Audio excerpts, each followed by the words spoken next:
弟兄姐妹平安，今天我们来到马可福音第9章14到29节。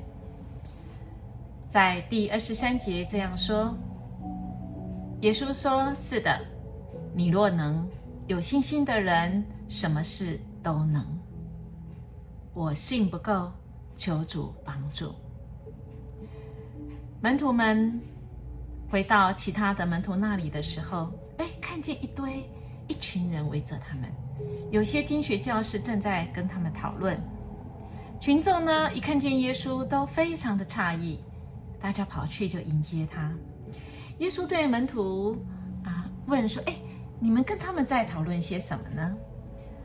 这当中有一个人说：老师，我带了我的儿子来看你，因为他有哑巴鬼附身，不能说话。每当鬼来攻击他的时候，把他摔在地上，使他口吐这个白沫，是浑身僵硬。我恳求你的门徒来赶这个鬼，可是他们好像无能为力耶。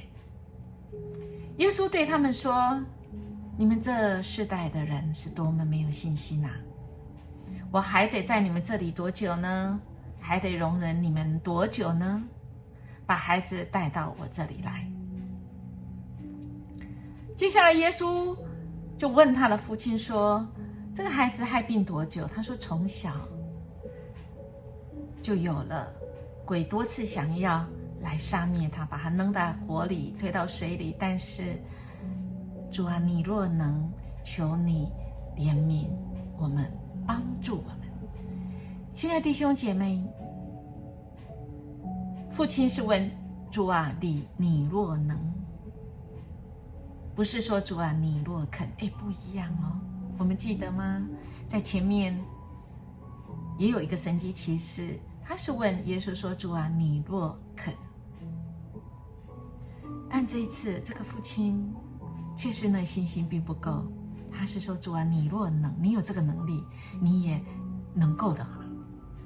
耶稣怎么回答？说：是的，你若能，有信心的人什么事都能。你要有信心才是关键。这孩子的父亲立刻大喊知道，他说：我信，但是我信心不够，求你来帮助我。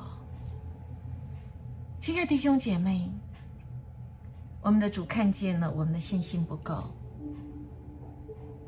他就严严的命令这些污鬼说：你这聋哑鬼，我命令你从这孩子身上出去，不准再进来。